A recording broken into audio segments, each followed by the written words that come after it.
Vía Pública.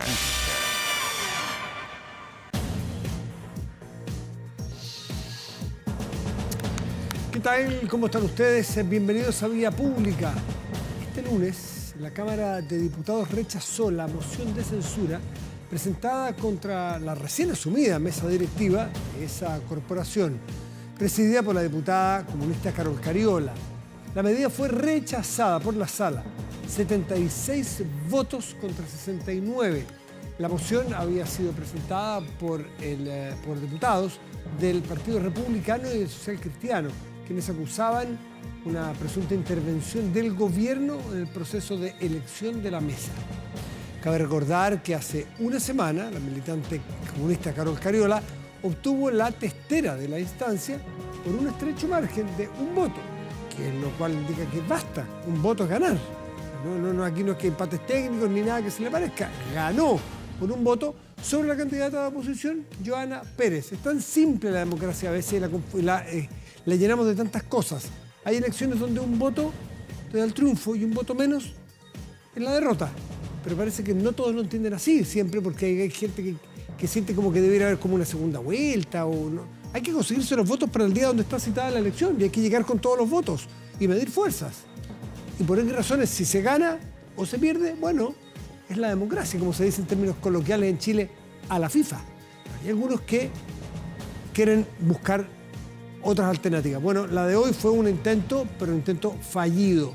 El diputado Gaspar Rivas fue designado como vicepresidente y el demócrata cristiano Eric Aedo como segundo vicepresidente. Resultado que entonces favorecieron naturalmente al Ejecutivo. Para el Poder Ejecutivo tener al menos una de las dos mesas oficialistas es una buena noticia, qué duda cabe. Los legisladores de oposición denuncian que el ministro de la Secretaría General de la Presidencia, Álvaro Elizalde, habría ofrecido el cargo a Rivas, eso lo dijo Rivas, a cambio de su respaldo a Cariola en la votación. Bueno, para eso se votó hoy día y no prosperó la acusación. Estas acusaciones surgieron tras declaraciones de Rivas, como le decía yo la semana pasada, afirmando esto, pero el propio Rivas después se desdijo. ¿Se cerrará el capítulo con esto? Es parte de lo que vamos a conversar. Es parte de lo que vamos a conversar con nuestro invitado. Pasemos a la mesa.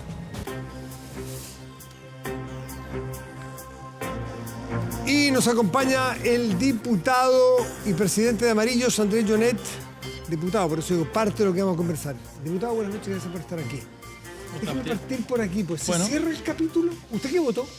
Yo me abstuve por varias razones. Bueno, lo primero es, sin lugar a dudas, y lo dije en su momento, creo que es grave, efectivamente, la intervención del gobierno, pero la verdad, de este gobierno no me extrañan muchas cosas, porque creo que comete muchos errores, hay mucho materialismo, eso es un tema.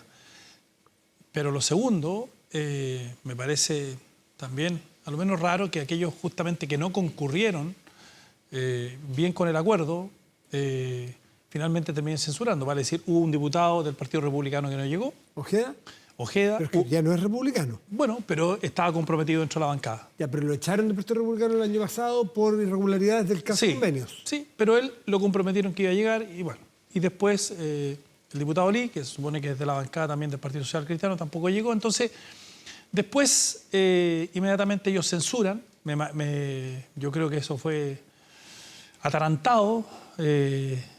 Yo diría, como decíamos nosotros, un poquito sin mesura.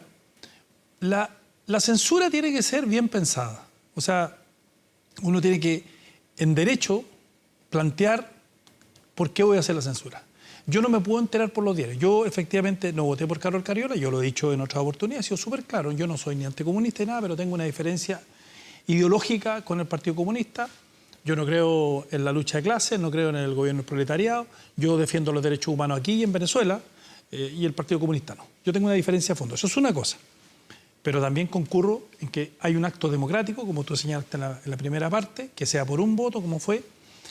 Se produjo ese acto democrático, hay una mesa y hay que darle gobernabilidad a la Cámara y hay que dar también señales. Eso por una parte. Segundo, no me entero, a mí no me gusta que me avisen por la prensa que hay una acusación constitucional. Y tercero, yo espero argumentos en la Cámara hoy día, de fondo, por qué se hace la acusación. Y cuando uno revisa esos argumentos, dos por ejemplo, dice por ejemplo, uno de los argumentos que el gobierno había frenado todas aquellas iniciativas legislativas en materia de seguridad. Primero, no es tan así. El gobierno puede haber sido mucho mejor en eso, ha sido bastante mediocre en eso, está bien, pero no tiene que ver con esta mesa, primero. Segundo argumento, que efectivamente había una intromisión del gobierno, está bien, es el gobierno, pero no tiene que ver con la mesa. Entonces yo, lo primero es que uno tiene que empezar a ponerle un poquito más de seriedad a la política. ¿Se cierra, Andrés Jonet, con este capítulo? O sea, yo creo... Para ustedes, está cerrado por los amarillos. Sí, o sea, para nosotros los demócratas que votamos... o sea, a ver, lo que está claro es que si efectivamente el día de mañana la mesa incurre en una falta grave, naturalmente, bueno, perfectamente... como cualquier mesa. Claro. Pero esto queda cerrado ahora, porque, a ver... Hoy no hay antecedentes para insistir con la censura. Para pasar a otros temas... No hay. ¿Sabes lo que pasa? Es que al final lo que a mí me molesta es que yo creo que además la derecha juega un doble juego. Yo no vi ninguna cara larga en Chile Vamos respecto a esta situación, porque en el fondo el costo lo pagábamos nosotros. Voten ustedes, absténganse, total, nosotros no creemos mucho en esto que están haciendo los republicanos. Entonces, la verdad es que la oposición, y la oposición de derecha, no está haciendo bien las cosas. Ser oposición no significa la polarización.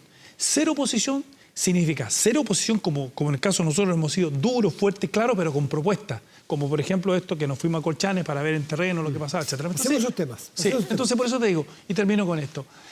Yo creo que tenemos que, en el Congreso primero, tenemos que dar otras señales y también hay que empezar a dar imágenes de honorabilidad. Y aquí, por Dios, que a veces falta honorabilidad respecto de los acuerdos, en fin. Hoy, la jueza Rocío Pinilla informó que el Ministerio Público y los creyentes, incluido el Ministerio del Interior, Leo, acusaron a Yaitul de 5 hechos delictivos en calidad de autor. Sí. Es una crónica de Radio Biobío. Un delito contra el orden público, 2 delitos contra el orden público, 2 de usurpación violenta, un hurto simple y atentado en contra de la autoridad a mano armada. 5 casos en los cuales la Corte ha decretado la culpabilidad de Héctor Yaitul. No sabemos todavía, el 7 de mayo se determina cuál va a ser la pena que se le va a dar. Se dice que puede arriesgar hasta 25 años. Hay que esperar. ¿Qué cambia esto el panorama, esta condena a Yaitul? Bueno, muchas cosas, muchas cosas. Yo creo que esta es la noticia del mes, o sea, la noticia del último tiempo, porque primero, por fin, Yaitul, que es el líder de la CAM, fue juzgado con toda la imparcialidad que corresponde a nuestro sistema de justicia y así iba a ser condenado. Y eso es importante, porque la CAM, desde el año 1998 a la fecha, ha tenido a la Araucanía de rodillas en un sistema de terror. A esta hora, la gente en la región de la Araucanía, en los campos, no sale, no se mueve, porque lo más seguro que va a haber un atentado, o la asaltan. Hay extorsión al pueblo mapuche. Si no actúas, si no te quedas callado, te vamos a ir a quemar, te matamos los animales, eso es permanente. Se queman las escuelas, se queman sus iglesias. Así es. Entonces, yo creo que hoy es un día de verdad, de alegría para la región, porque hoy día comienza a hacerse justicia en una cuestión que lleva 25, 26 años, donde la CAM ha generado una situación de terror en la región y que hoy día se comienza a terminar. Porque no va a ser lo mismo, no es que ya no va, la impunidad no se va a instalar, porque el dolor que había en la región es que había impunidad, y hoy día eso empieza a cambiar. Pero cambia otra cosa, que yo quisiera preguntarle al gobierno, y quisiera saber, ¿qué va a hacer el gobierno ahora?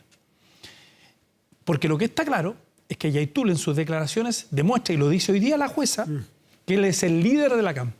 No solo el huichafe, es el líder de la CAM. Y eso significa que si es el líder de la CAM, uno podría hacerse la pregunta, todos los atentados, los cientos de atentados, las muertes que han habido en este periodo, que se atribuyó la CAM se atribuyó atentados.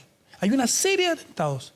Naturalmente, el gobierno tiene que ver si efectivamente ahora va a ser gobierno y va a responsabilizar de eso a Héctor Yaitul. Porque hoy día se le condenó, o se le condena, por otros hechos, no por ser líder de la ¿Por qué CAM. tiene que ser el gobierno? ¿Por qué no de oficio la fiscalía para hacerse esa Podría pregunta? hacerlo, pero bueno. ¿Por qué ustedes como diputados no se querellan? ¿Por qué la ciudadanía, las propias víctimas? ¿Por qué el gobierno? Porque el gobierno, en la historia, en el Estado, incluso yo cuando fui intendente, nosotros nos querellamos contra la CAM por todos esos tratados de atentados. Bueno, es el gobierno el que ha liderado estas querellas y yo mismo me querellé un montón de veces cuando era intendente contra la CAM y quienes resultan responsables. ¿De qué sirven estas querellas? ¿De qué sirven? Bueno, ahora pueden servir porque esas querellas tienen que abrirse, esas querellas están ahí porque lo que ha hecho Héctor Yaitul es responsabilizarse y él ser el líder. Así lo dice la jueza, porque en toda la grabación dice, bueno, yo mandaba allá, yo en definitiva, y él es el jefe de la CAM. Y por tanto, ahora vamos a ver de qué está hecho el gobierno para ver si es capaz de seguir adelante y retomar todas esas querellas que tenemos en el tiempo contra la CAM, porque eso le afectaría directamente a Héctor Yaitul. ¿Cuánto ha cambiado desde que Yaitul, entiendo que está desde el 2022, si no me equivoco, está detenido? Mucho. ¿Qué ha cambiado entonces para ver si Yaitul es un factor? Mucho, porque mi padre siempre decía, y tiene una frase, un hombre también del sur, ¿a dónde vas con la viga al hombro? Que significa, no te lleves esas flores, porque el gobierno dice, mire, han bajado los hechos delictuales por el trabajo que hemos hecho. Eso no es así, eso es falso. Los hechos delictuales y de tipo terrorista han bajado en la Araucanía porque hoy día la justicia está operando, porque hoy día la fiscalía está haciendo su trabajo y porque hoy día, además de tomarlos presos, están siendo condenados. Eso naturalmente refleja hacia los jóvenes que pensaban seguir este idealismo, de decir, mira, no es tan así, no me va a salir gratis. Si metieron preso a Héctor Yaitul, la verdad es que pueden meter preso a muchos. Y por tanto, jóvenes como, ¿te acuerdas del joven Marchán que murió lamentablemente? Sí. Bueno, y que seguía Héctor Yaitul, y ahí están las declaraciones de Héctor Yaitul sobre este joven, de lo peor. Hablaba de lo peor sobre este joven. Bueno, él murió por esa causa.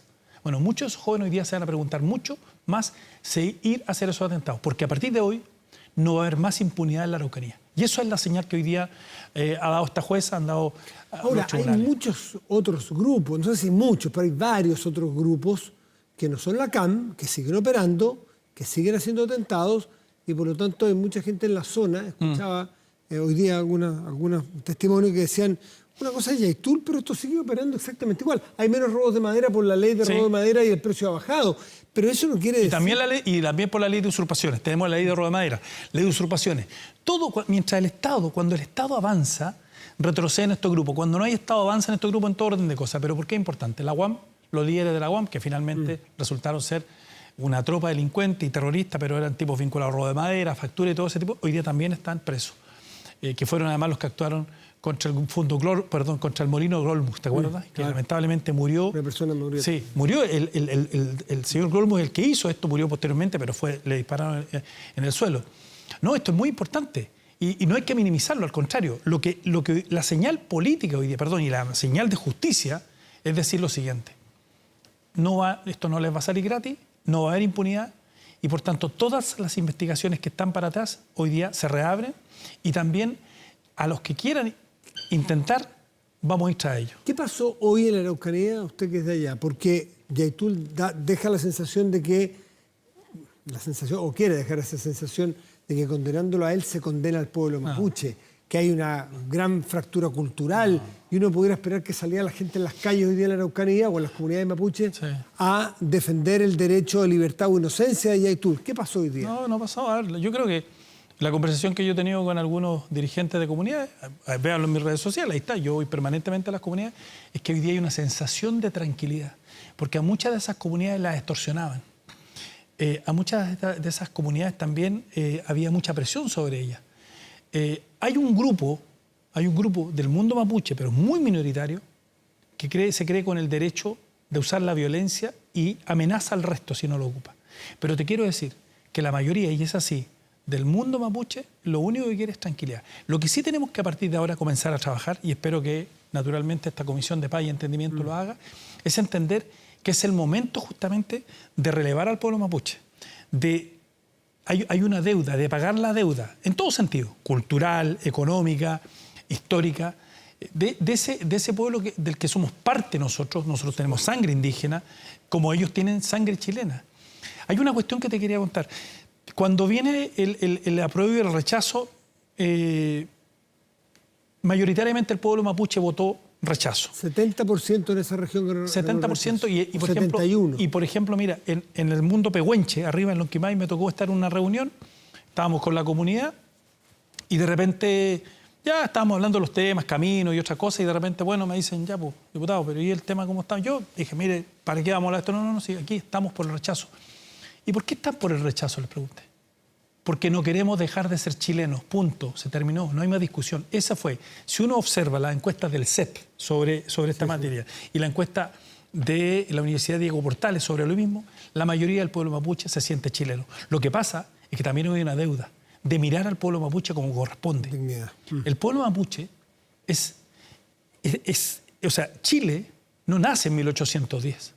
Chile nace mucho antes y por tanto Chile es el pueblo mapuche y que viene mucho antes naturalmente de la colonia y nosotros tenemos que vernos ahí y no mirar ni de forma paternalista ni de ninguna forma a nuestro pueblo, a lo que somos y lo que pasa es que si no lo hacemos efectivamente, discursos como el de Yaitul empiezan a generar en un grupo de la población mapuche resentimiento. Y el resentimiento no es bueno. Y el resentimiento se da cuando en definitiva no hay igualdad en todo sentido respecto al pueblo mapuche y con la sociedad chilena en general. Quiero aprovechar el tiempo para preguntarle sobre su viaje como miembro de la Comisión de Seguridad de la Cámara de Diputados a Colchane. Así es. En el otro extremo del país casi. En el norte, fueron a la frontera con Bolivia. Así es. Me gustaría ver qué es lo que vieron. Usted tercera vez me dice. Tercera vez. ¿Qué ve allí y qué ve distinto? Porque los diputados que conversé ayer con ellos era la primera vez, por lo tanto no tenían referencias para hacer comparaciones. Bueno, yo pedí ese viaje y tenía que ir a Temuco porque además, te digo, se entregaban 1.500 subsidios y todo, pero dije, bueno, vamos a Colchane de nuevo porque hoy con los diputados quiero que vean varias cosas. Bueno, lo primero es que nuestras fronteras son permeables. Lo que vimos allá fue lo siguiente, fuimos al campamento, entre otras cosas, estuvimos todo el día allá y a los venezolanos, los bolivianos les dicen, váyanse por los pasos no habilitados, total, a ustedes los van a detener, los van a llevar al campamento, en el campamento los van a empadronar, la PDI, y a partir de ahí los van a llevar a la playa Lobito, donde hay otro campamento, y después les van a decir, los que tienen familiares, todos dicen que tienen familiares, los van a mandar con sus familiares a Santiago u otra parte. Pero además hay otra cosa. Perdón, ¿ese empadronamiento de qué consta? Lo que consta es que fundamentalmente la PDI toma sus datos y la PDI les dice que en un determinado tiempo ellos tienen que naturalmente oficializarse en el país. Perdón, voy a decir algo que me parece obvio, pero alguien me dijo que no era tan así. ¿Les toman las huellas digitales? Sí. Entiendo que no están obligados. Pero no están obligados. ¿Fotos? Sí, pero tampoco están obligados. O sea, puede que entre alguno irregular, alguno que venga con mala intención. Sí. Por ejemplo. Viene irregular, entrega cualquier identidad o ninguna. No, lo que les recomiendan es que no entreguen ninguna identidad. Ya, no entreguen ninguna identidad, puede que se nieguen a poner su huella. Puede decir, mire, yo no sé, yo me llamo Matías Fernández, ¿sí? No Matías del Río. Sí. Y hay que creer que se llama Matías Fernández o Matías González. Ya, y me niego a ponerme huella dactilar y que me saquen una foto. Digo que tengo familia y me sueltan. O sea, tú... No, lo que no pueden hacer es retenerte. Lo que hacen contigo es que te tienen en el primer campamento y desde ese campamento, una vez que ya estás, te tienen un par de días, un campamento de ACNUR, y de ahí te llevan en un bus a otro campamento más grande que está al frente de la playa Lobito de Miniquique. Ahí, a partir de ahí te dicen, en definitiva, si tú tienes o no tienes parientes, etcétera. Pero si tienes o no tienes, en 4 o 5 días tú tienes que dejar ese campamento y de ahí, bueno, búscatelas por ti mismo, en fin, y ya, bueno, ya entraste a Chile. O sea, nadie, a ni un venezolano, fundamentalmente son venezolanos, de los que entra se les puede reconducir. ¿Por qué no se les puede reconducir? Porque los bolivianos no permiten eso. Pero hay otra cuestión más grave. Hay un paso al lado, que es un paso que el alcalde de Colchane le da una carta al pueblo boliviano que está al frente para que puedan entrar los días de feria o todos los días. Eso es una tradición cultural. Pero no, él no tiene ninguna autoridad para hacerlo. Pero bueno, ahora le dio incluso carta a los de Oruro, que están a 80 kilómetros para ir a la feria. Y lo que nos dicen los militares es que de 1.000 que entran, 600 regresan. O sea, hay 400 que no se sabe qué pasa con ellos. Y no pueden controlarlos, porque ahí llevan sus cosas, no los pueden registrar. Y por tanto hay contrabando, mucho contrabando. No tenemos camión escáner. ¿Por qué no está el camión escáner? Que está comprado. Porque el camino está tan malo que si suben el camión de escáner, descalibra. se descalibra. O sea, al final tenemos una situación... Y entonces... Pero Andrés, quiero una cosa. En el ejemplo que usted me pone que entran al refugio ACNUR, luego van al de la playa Lobito, sí. Voy a suponer del mínimo porcentaje de tipo de patos malos que vienen. El mínimo porcentaje. Porque vamos a suponer, y de verdad lo creo, que la mayoría de gente necesitada, desesperada, arrancando de una tiranía, buscando mejores situaciones para su familia, qué sé yo. Pero si viene algún tipo efectivamente con malas artes, que quiere entrar a Chile a sumarse al Tren de Aragua, lo que fuera, ¿hace el mismo trayecto? Así es. Y te voy a decir una cosa más. Hace lo mismo. Lobito, así es. Puede negarse a dar su huella dactilar, sacarse foto, dice que tiene enfermedad y lo sueltan. Así es. Mira, yo te voy a decir una cosa. Pasamos. Mira, yo te voy a decir una cosa. ¿Qué observamos? Y yo por eso lo llevé. Y yo me metí porque ya conozco el campamento y llevé a los diputados y lo llevé a 2 grupos. Había un grupo de jóvenes. No, yo no quiero ser subjetivo pero la impresión que me dieron en definitiva, primero, no, yo vengo a ser barbero, nos dijo uno. Yo vengo a tatuar, yo vengo a la construcción. Pero había otro grupo de una familia con niños que eran profesionales. Ellos no se juntan, estaban separados. Ese grupo no se junta con este. La otra vez vimos lo mismo, ¿ya? Y cuando llegamos allá era otro tipo de personas, la mayoría con profesión, y conversando ortodoxo. Estos otros venían a ver qué pescaban acá en Chile, por decirlo de alguna forma. Entonces, claramente los 2 grupos eran distintos, no se juntan entre ellos. Pero, ¿cómo es posible si usted me dice que más o menos el 100%, puede que uno por allí se pase incluso por otra parte, nunca supimos de él? Bueno, estamos hablando de más o menos 100, 140 personas todos los días que están ahí, que van moviéndose. ¿Esa es la capacidad del refugio Lobito? Sí, no, la capacidad ACNUR. ACNUR. Digamos, del que está al lado de Colchane. ¿Y se renueva todos los días? Casi todos los días se va renovando. ¿Qué usted que es abogado, es parlamentario, ha sido gobernador? Cientista político, todavía no... Cientista político. ¿Por qué algo de sentido común tan básico como, ok, va a entrar, va a hacer lo que quiera, no tengo cómo impedirlo, pero por lo menos póngame sus huellas digitales, por si el día de mañana hay un hecho, que los ha habido lamentablemente, no podemos ser tan inocentes, ha habido hechos de violencia, el último carabinero lo mató un ciudadano venezolano que no venía a hacer el bien.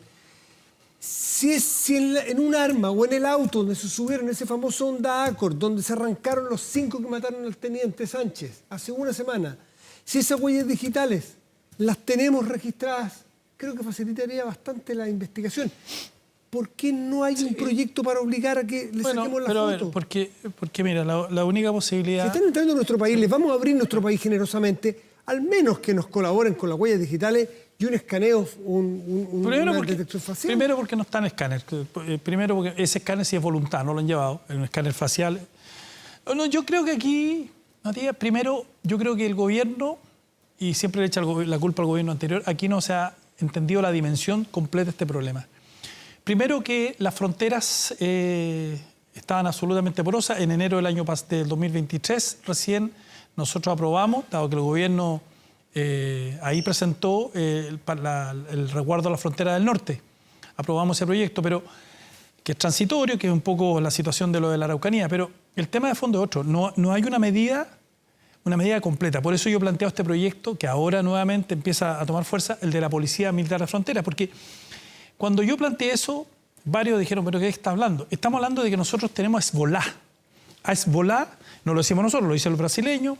Recuerda la operación Trapiche, de hace unos días atrás. ¿Y qué es lo que dice la inteligencia brasileña y la inteligencia norteamericana? Que grupos como Hezbollah están vinculados a grupos narcotraficantes, a bandas criminales, y por tanto... estamos hablando que nuestras fronteras hoy día pueden estar absolutamente permeables a ese tipo. Entiendo, me parece haber leído la otro día, 2.000 kilómetros. ¿Puede ser 2.000 kilómetros de...? No, puede ser mucho. Tenemos 7.000 y tantos kilómetros total. No con el Argentina, norte. El norte. Con Bolivia y Perú. Creo que eran 2.000 kilómetros. ¿Es imposible poner un policía...? Sí, no, porque no se trata de poner un policía cada 1 metro. No.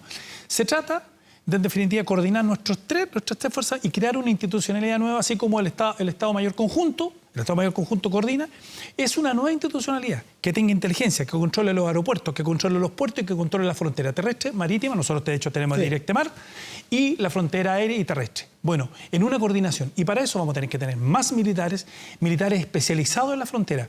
Hoy día, nuestra amenaza, siempre hay una amenaza de la frontera por temas de seguridad con otros países, ese es un tema, pero nuestra gran amenaza, y yo lo vengo diciendo hace 2 años, es el crimen organizado. El crimen organizado está mucho más organizado que cualquier otro Estado, que cualquier otro país. Y por tanto, eso se ha demostrado acá. El crimen organizado entra a Chile, te puede matar a cualquiera. Y lo que no nos puede pasar, y lo que nos va a pasar, si no hacemos algo, es que vamos a seguir avanzando y subiendo escalones. Y vamos a entrar a la colombiana, a la mexicana. ¿Y qué significa eso? Significa que ya no van a ser solamente las bandas criminales las que se van a matar y van a aparecer tipo en bolsa, personas así que son de las propias bandas. Van a subir una apuesta, van a ir hacia los políticos, van a ir hacia los jueces, a los fiscales y van a ir a los periodistas, como pasa en México. Nosotros no podemos ser un Estado fallido y para eso tenemos que crear una institucionalidad que empiece a parar en la frontera. Y yo creo, desde el punto de vista táctico, desde el punto de vista también de sus capacidades, los únicos que pueden resguardar las fronteras son los militares con una nueva institucionalidad de policía, con inteligencia, con capacidades aéreas. No se requiere tener un militar. Si tú tienes aviones no tripulados, en el norte no tenemos este minuto de aviones no tripulados. No tenemos drones. ¿Cómo no vamos a tener drones? O sea, en coordinación, pero una cuestión que sea permanente. No transitoria como está pensado los militares ahora. Tiene que ser permanente para que tengamos una institucionalidad que se llame Policía Militar de Frontera y que resguarde y sean responsables de las fronteras chilenas. Andrés Jonet, diputado y presidente de Amarillo, gracias por estar aquí. No, gracias a ti. Esté muy bien. Hacemos una pausa y volvemos. Espérenos.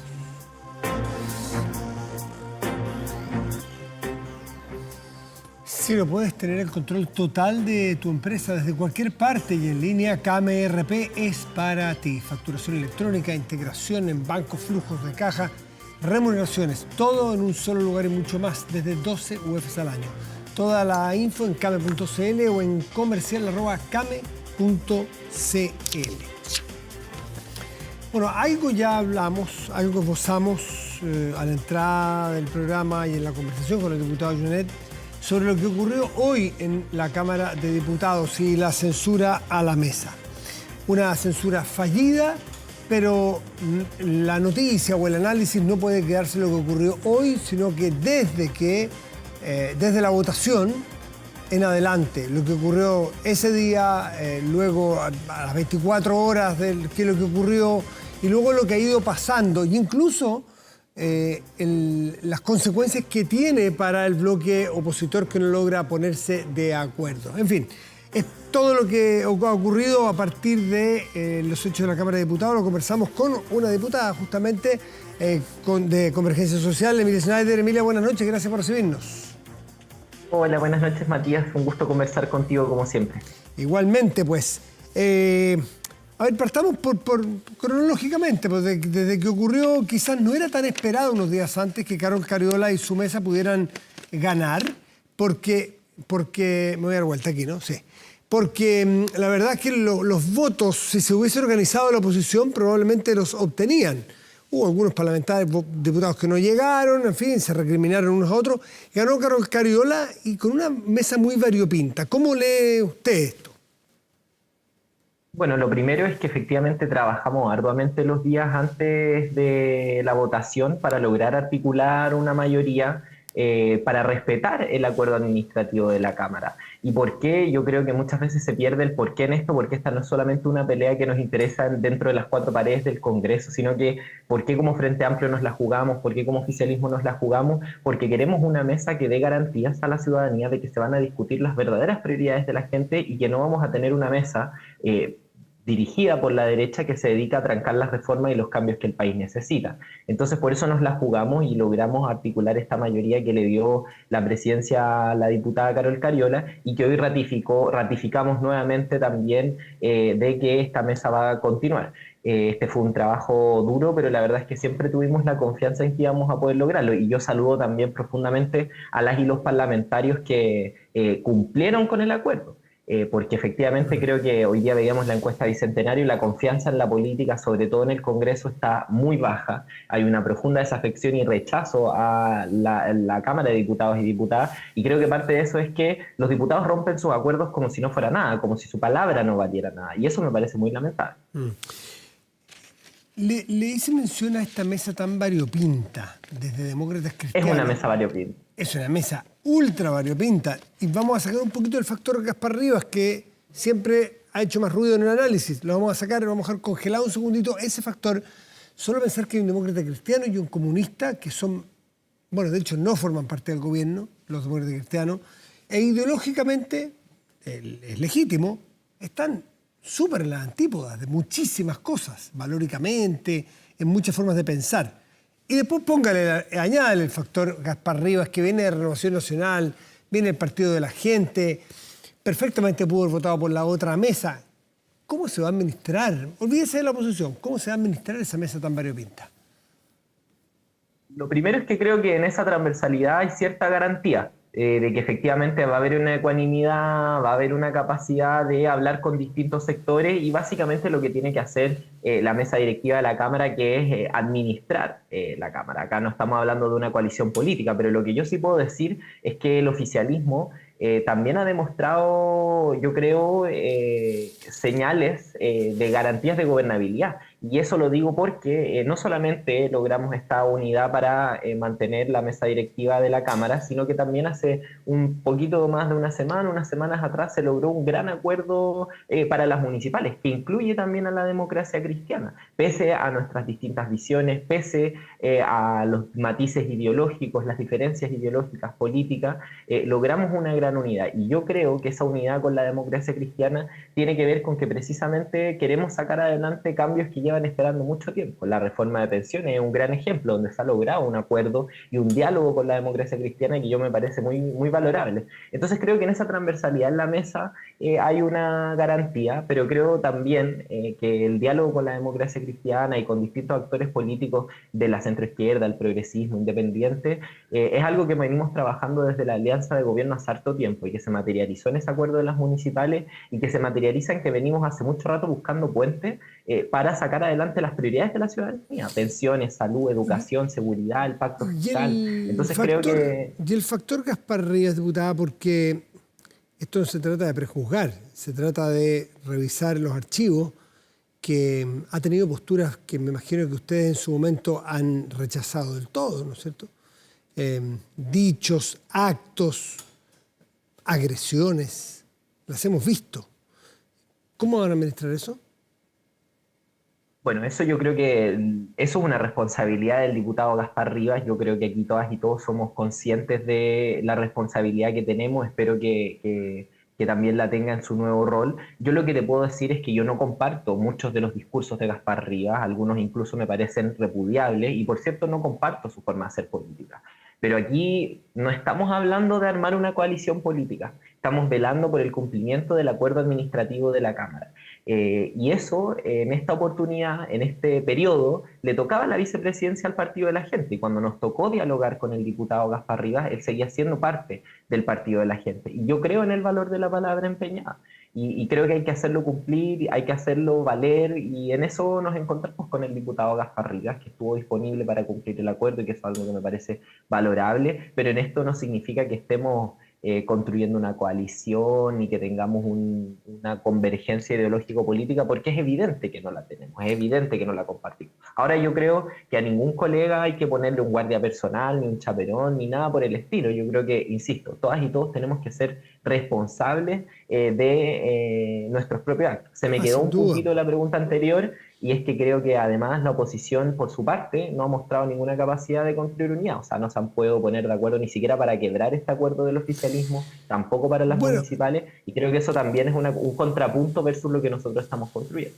Las paradojas de la política, o de cómo están las cosas en la Cámara de Diputados hoy día, y esto es un análisis que uno lo puede ver en todos los diarios, en todos los columnistas que están pegándose cabezazos viendo cómo hacer para que lo que ocurre en la Cámara de Diputados deje de ocurrir, es decir, esta fragmentación, esta incapacidad de prever lo que va a pasar, de hacer coaliciones moderadas, en fin.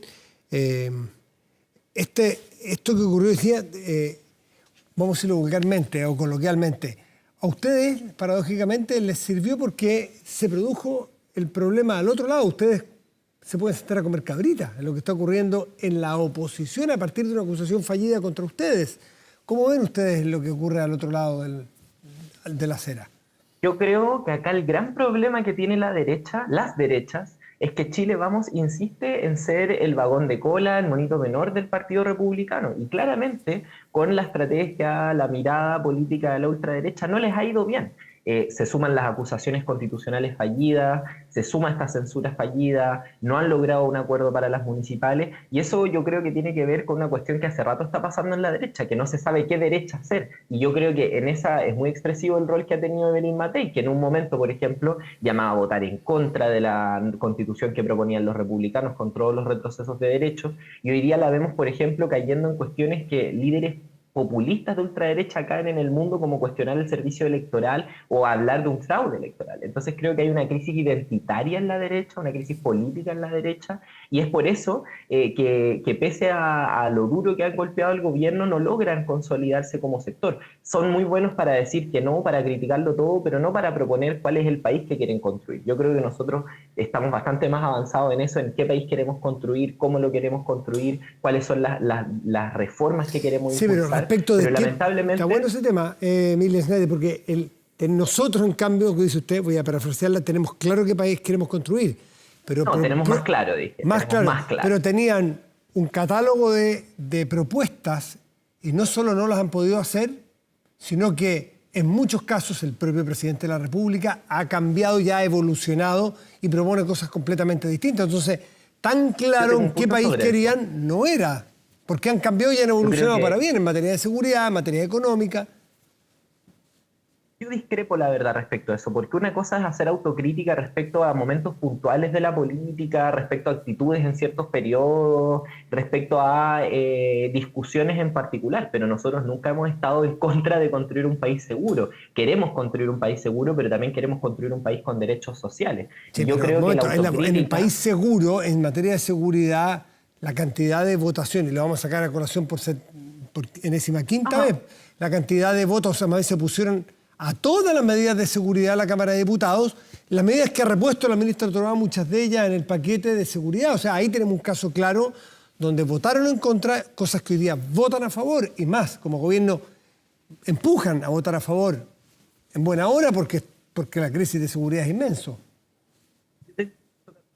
No, está cortado, no se escuchó bien. No se escuchó bien, se cortó un poquito. ¿Ahora sí me escuchas? Ahora sí. Ya, yo tengo un punto sobre eso. Creo que hablamos encima, por eso no se entendió. O yo hablé encima tuyo, perdón. Yo tengo un punto sobre eso, porque muchos de esos proyectos que nosotros hemos aprobado, primero, eran parte varios del programa de gobierno, otros se han incorporado en el diálogo con la oposición, porque hay que tener disposición al diálogo, pero muchos de ellos también tienen detalles bastante distintos que dan mucha más certeza de que no va a haber un abuso de las herramientas que se le entregan al Estado en materia de seguridad. Y también no hay que olvidar que este gobierno ha puesto muchos otros ejes sobre la mesa, el control de armas, la actualización de las instituciones, hace poco sacamos el Ministerio de Seguridad, entonces yo creo que es bien distinta la agenda en seguridad que ha tenido el gobierno, pese que hay puntos de acuerdo con la oposición, pero además yo te diría que es muy distinto con cómo una le confía a un gobierno ciertas herramientas respecto a otro. No olvidemos que en el gobierno anterior, informes internacionales constatan que se violaron masivamente los derechos humanos en nuestro país. Con eso no habían certezas para que los diputados y diputadas del periodo anterior le dieran más herramientas en seguridad a un gobierno, porque para tener herramientas en seguridad hay que usarlas de forma responsable, para la seguridad de las personas y no para abusar de ellas. Por eso, por ejemplo, este gobierno insiste en las reglas del uso de la fuerza, en paralelo a la discusión de infraestructura crítica o del fortalecimiento de las políticas. Esas cosas eran anatema antes. Completamente anatema. Las reglas del uso de la fuerza para nada. Nosotros estamos por reglas del uso de la fuerza. Respecto de lo que usted dijo recién de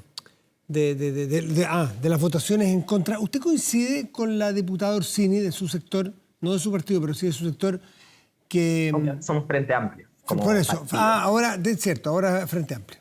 ¿En que fueron obstruccionistas ustedes como diputados al gobierno anterior? Eso lo dijo aquí, en Estado Nacional. Dijo, sí, fuimos obstruccionistas. Yo creo que sin duda hay que hacer una autocrítica y una revisión de todo ese periodo por parte de ambas partes, de quienes fueron gobierno y llevaron al país a una situación muy compleja y nos entregaron el país no solamente en una conflictividad social muy alta, sino en un deterioro institucional, fronteras muy sobrepasadas, más criminalidad, etcétera, etcétera. Y también tenemos que hacer una autocrítica quienes estuvimos en la oposición y tuvimos también una posición muy dura. Yo no usaría la palabra obstruccionista, pero creo que es un análisis válido. Lo que yo creo es que hay que aprender de ese momento. Y lamentablemente creo que la oposición que tenemos actualmente no ha aprendido de ello. Y nosotros sí hemos aprendido. Por algo hemos buscado puentes, hemos buscado llegar a acuerdos, hemos hecho autocrítica, hemos logrado también concederle puntos a la oposición, por cierto, por ejemplo, en la agenda de seguridad. Y hemos buscado puentes, por ejemplo, en la reforma de pensiones. Entonces, ¿quién no se ha movido de la intransigencia? ¿El actual oficialismo o la actual oposición? Yo te diría que la actual oposición, que se mantiene exactamente en la misma posición que cuando asumió el gobierno, que yo creo que queda muy bien retratada en esta famosa frase del diputado Chalper que decía que hay que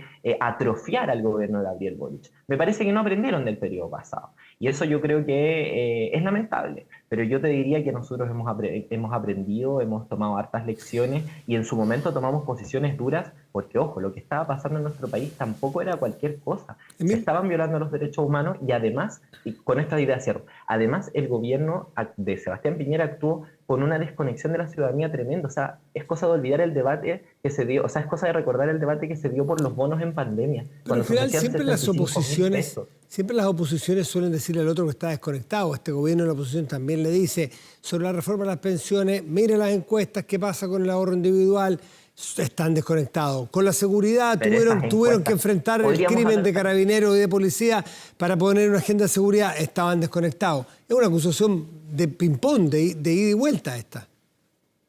Pero hoy día creo que, hablemos del hoy, yo creo que hoy día hay una diferencia bastante grande. La oposición está preocupada de seguir peleándose por sus candidaturas a alcaldes por la prensa y censurar a la mesa de la Cámara porque no les gusta que haya una persona del Partido Comunista. ¿En qué estamos nosotros? Sacando adelante el pacto fiscal para tener más recursos para seguridad, para pensiones, empujando la reforma de pensiones y esta semana se vota la ley corta ISAPRE. Nosotros queremos abocarnos a eso, a las cosas que importan, a las cosas que le importan a la ciudadanía, que le importan a la gente. Oye, yo veo hoy día a la oposición encerrada en estas peleas pequeñas, Emilio, que la verdad es que no le importan a nadie. Entonces, creo que hoy día hay una diferencia bastante sustantiva en dónde están nuestras prioridades. Y sin duda hay una desafección tremenda de la política. O sea, la gente hoy día no está contenta cómo funciona la política. Emilia, pero creo que en ese ejemplo es bastante ilustrativo. Sí, Emilia, por último, he escuchado hoy día al diputado, leí que el diputado Ibáñez, que va a encabezar el Frente Amplio, el nuevo Frente Amplio, pero que viene de su partido, está con cierta preocupación, que es una pregunta que uno se hace. ¿Carta presidencial? ¿Qué carta presidencial asoma en su sector? En la derecha está más o menos claro, hay 2, 3 nombres por ahí, y van a aparecer más probablemente, en las derechas, como dice usted. Bueno, yo lo... En lo de ustedes, ¿qué nombres ven? Michelle Bachelet, el único nombre que asoma. ¿Ustedes qué otros nombres ven? ¿Frente Amplio tiene cartas presidenciales? 2 puntos sobre eso. Lo primero que yo quiero decir es que no es el momento. No. Yo no le voy a sacar el voto a la jeringa, voy para allá. Vamos. Creo que el actual oficialismo, tiene que proyectarse a una próxima presidencial. La alianza de gobierno tiene que crecer y proyectarse a una futura presidencial, con las fuerzas progresistas, las fuerzas de izquierda, que queremos hacer los cambios que Chile lleva esperando hace 10 años, como la reforma de pensiones. Un programa por derechos sociales, por seguridad. Sí, eso lo sé, pero vamos al... Pero no es cualquier cosa. Es que tengo que irme ya. Creo que el oficialismo tiene que proyectarse. En segundo lugar, creo que el Frente Amplio para esa discusión tiene que llegar con una candidatura propia. Porque tenemos mucho que aportar, tenemos muchos compañeros y compañeras que están aportando a lo largo de todo el país, en el Parlamento, en las alcaldías, y porque creo que somos una fuerza que representa los cambios que Chile necesita. Emilia. Y yo te doy tres ejemplos que salieron en la academia. Salió el alcalde Bodanovich, el diputado Gonzalo Vinter, la alcaldesa Ripamonti, son figuras del Frente Amplio que salieron muy bien posicionadas en la última academia, que llevan haciendo un buen trabajo hace mucho tiempo, y creo que cualquiera de ellos o muchos de los otros más figuras, liderazgos que tenemos del Frente Amplio podrían representarnos. Pero creo que, por cierto, y esta es mi gran convicción, el Frente Amplio tiene que tener una carta propia para el debate presidencial en nuestro sector. Y Michelle Bachelet... No, muy bien tener nombres para ir barajando nombres ya. Michelle Bachelet, bueno, me parece que eso es algo que ella tiene que resolver, que tendrá que resolver con su partido. Yo insisto, yo creo que el Frente Amplio tiene que tener una apuesta propia para la presidencia. Una bonita primaria. Bachelet Bodanovich o Bachelet Ripamonti. 2 generaciones, O 2 HD miradas, Winter, o quién Winter, sabe. con Pero yo saber. creo que la expresidenta tiene que definirlo y yo no le ejercería una presión por la prensa de ninguna No es forma. más que Pero una creo que tienen que llegar los conversación mejores esta. nombres Oiga, no tenemos tanta y fuerza que para tenemos que ser presionar. competitivos. Emilio Schneider, como siempre, un gusto conversar. Buenas noches, Un gracias. gusto, Matías. Chao, chao. Muchas gracias. Buenas noches. Buenas noches. Protéjase de la delincuencia con TPY Vigilancia en tiempo real. De cámaras de seguridad con audio disuasivo para su empresa. Alarmas TPY con cámaras conectadas a su smartphone y botón de emergencia móvil para su hogar. No sea usted la próxima víctima y contrátelos en tepille.cl. Vamos a hacer una pausa. Ya volvemos. Espérenos. Estamos de vuelta en Vía Pública. Revisamos nuestro portal de contenidos y noticias 24horas.cl, que en este momento destaca la siguiente información. Bono invierno 2024. Consulta con tu RUT y fecha de pago. 24horas.cl. Y en nuestro otro sector de la pantalla revisamos el tiempo, el pronóstico para Santiago. Mañana martes habrá 24 grados de máxima probable y una mínima de 8 con cielo parcial. Luego el miércoles una máxima de 23 y 7 como mínima. Despejado el jueves nublado con máxima 21 y mínima 8. Viernes y sábado despejado, ambos días con máximas de 19 y 8 y 7 por abajo, en la parte baja de los termómetros. Sol, un poquito de nube, sol. Esa es la semana que nos espera aquí en Santiago. Un día como hoy, en el 1989, Madonna comenzaba una racha de 3 semanas en el número 1 en los Estados Unidos con el single Like a Prayer, una de las canciones más icónicas de la reina del pop. Este sencillo causó mucha polémica por su video. Bailaba frente a cruces ardiendo y provocadoras imágenes sexuales y religiosas que motivaron críticas, por ejemplo, desde el Vaticano, incluso con una llamada a boicotear al artista. De género pop, rock, incorpora música gospel, así como un coro y una guitarra de rock. Madonna introdujo textos litúrgicos en la letra, pero cambió el contexto para que tuviera un sentido diferente. Fue aclamada por la crítica y varios medios de comunicación la escogieron como la más destacada de la artista. Con Madonna despedimos Vía Pública. Que tengan muy buenas noches y gracias por venir. Chao.